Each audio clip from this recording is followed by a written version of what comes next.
Okay, so a proposal can be in the form of a formal letter, right? So just like any letter, it needs to begin with a greeting or a salutation. S-A-L-U-T-A-T-I-O-N, which is just another word for greeting. Yeah, that's when you say, dear so-and-so.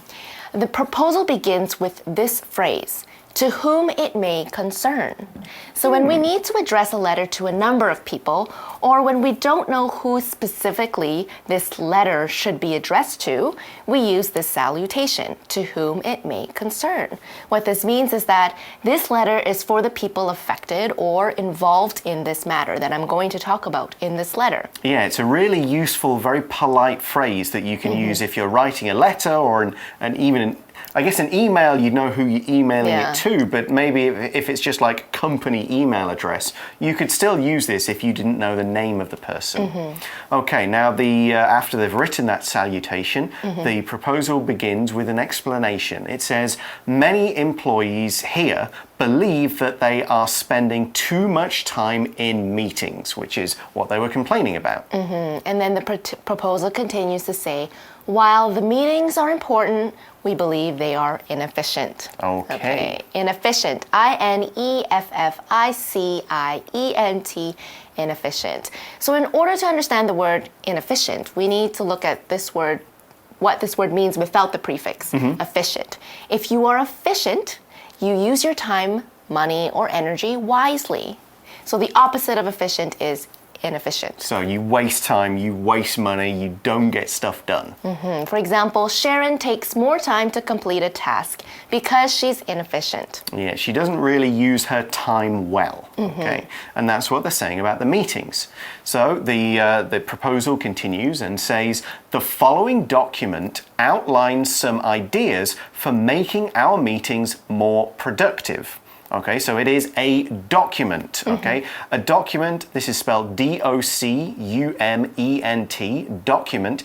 This is a single piece of paper or sometimes a collection of papers. We could also use the word for an electronic file that is an official record of something or which otherwise presents information or evidence. Okay, so a document could be like a 3-page Microsoft Word file that had someone's contract on. It could be the printed contract. It could be a bank statement is a kind of document.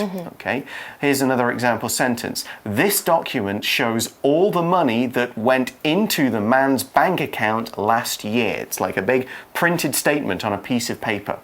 Now this document, its job is to outline something. Right. Outline, O-U-T-L-I-N-E.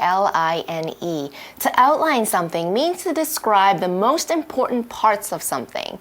Let's use an example sentence with outline. This email outlines important information you need to know before your trip. So that means it's going to tell you, probably in bullet points or in point form, what you need to know before you go on your trip.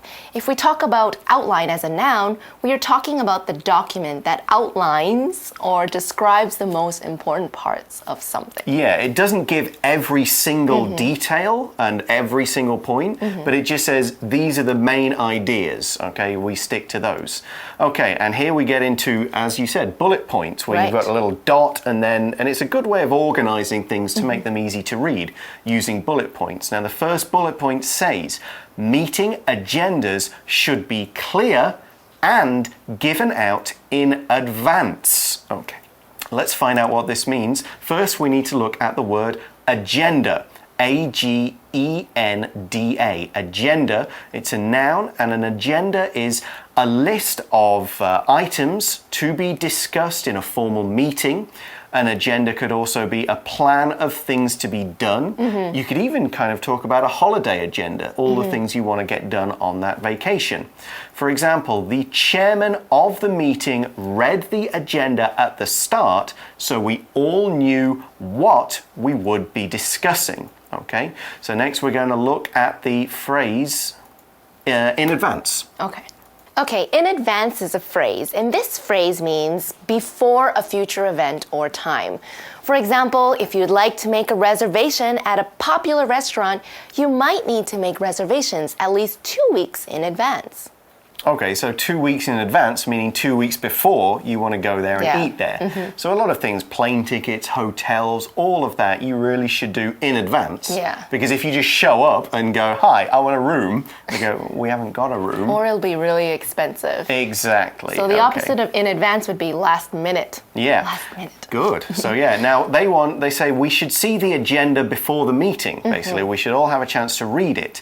Now they also say each topic on the agenda should be given a set amount of meeting time. Ah, that makes sense. Okay, so here set is being used as an adjective and it means kind of fixed or arranged or agreed upon in advance, using that phrase again. So it's like this topic, we'll talk about it for 10 minutes.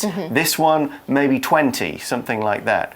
We could also say the baby is put down for a nap at set times every day. Maybe one at 11, one at 3, one at 8, whatever it is. Babies need a lot of sleep. They do. Yeah, so I guess it's a good thing too if you put the time beside each topic because then you'll kind of figure out how long the meeting will be. Yeah, right? and what we should be talking about. So now that you've set aside time for each topic on the agenda, you also need to pay attention to how many topics are on that agenda, right? No one wants to be in a meeting for the whole day. No. So our article says if there appear to be too many topics, separate meetings should be organized and attended only by those who need to be there. Okay, now that makes sense. You go, okay, well, let's take out the budget stuff and we'll have that meeting with the budget people and you other guys don't need to come. Or, okay, this one's going to be more about the computer side, so we need those people, but not the budget people. Right. Okay, the article also says this part of the proposal, meeting agendas should be followed as closely as possible, So which is stay on extremely topic. important. Yeah. Now here we're going to look at the phrase as something as possible. So this phrase, as something as possible, okay, the gap here, the something, can be filled with an adjective or an adverb, and the phrase is used to mean at the best of one's ability or at the highest possibility of something happening. Like, call me as soon as possible, or I ran as quickly as possible. Make this movie as scary or as exciting as possible, and so on.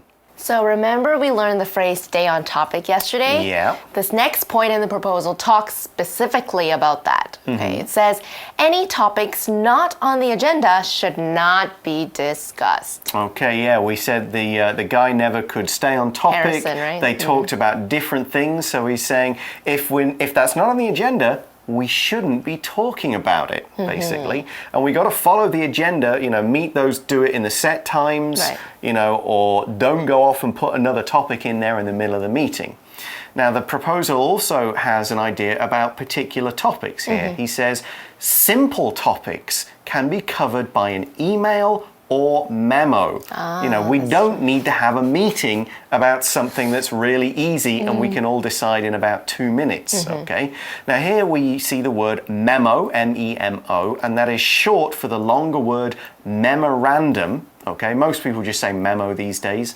And a memo is a short note that's meant to remind someone of something or just a written message that we use in business. So you might send a memo to everyone in an email reminding everyone, okay, remember this weekend is a long weekend, don't come in on Monday, or remember, somebody's coming in, so please look professional, or please clean your desks, or some kind of quick note that you send around, that is a memo.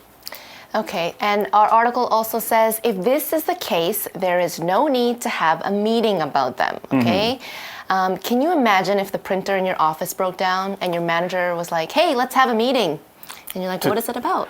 Yeah, the printer, it keeps breaking down. Yeah, and then that's it. Yeah, you don't have, exactly. So our printer does keep breaking down. It does, Let's be fair. But we don't need to have a meeting about it. You could just send a memo saying, please put the paper this way up, or please don't put staples in it, or please don't punch the machine when it's not working. Yeah. You can do that in a memo. You don't need to have a meeting.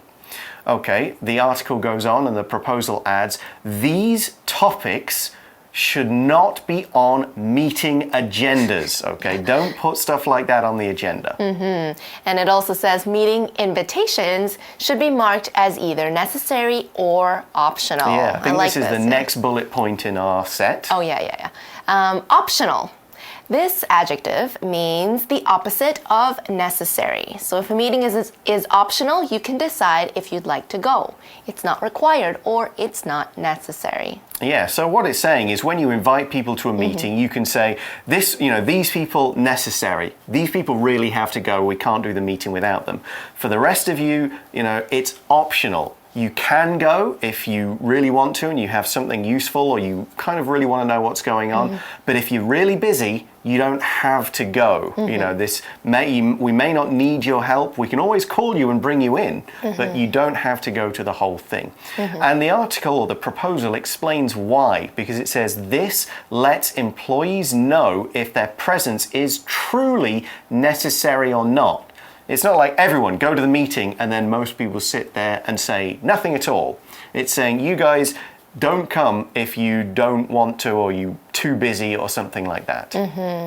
Moreover, it helps them to organize their workload. That was one of the big complaints, like I'm sitting in a meeting, I could be getting work done. Yeah, and because of the fact that you're in a meeting that is not relevant to you, you have to work overtime, right? Okay. Moreover, we saw this earlier, M-O-R-E-O-V-E-R, moreover, is an adverb, and we use this when we want to give someone more information in addition to what has been said. Then we use the word moreover.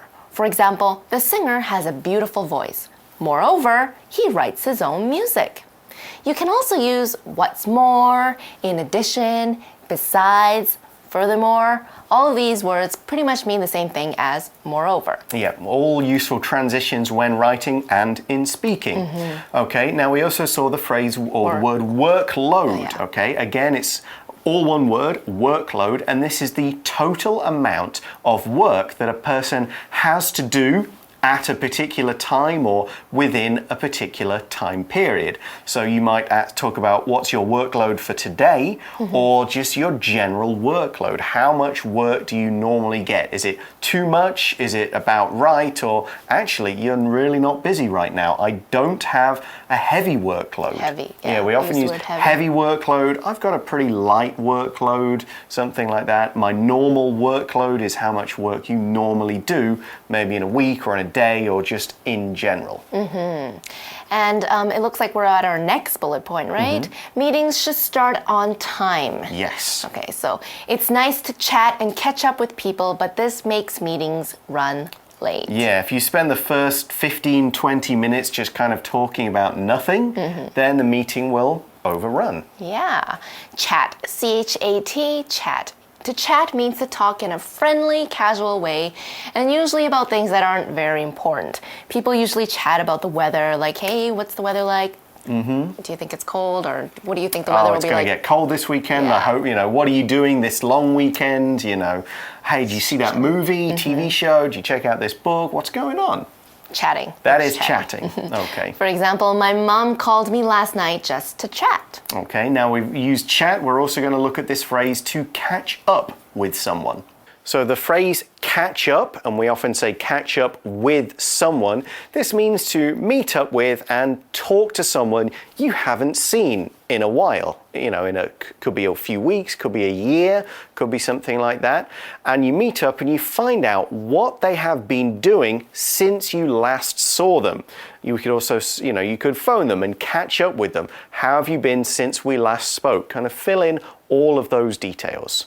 So we could talk about catching up with our parents by giving them a Skype. I usually catch up with my mum and dad maybe every 3 to 4 weeks, something like that.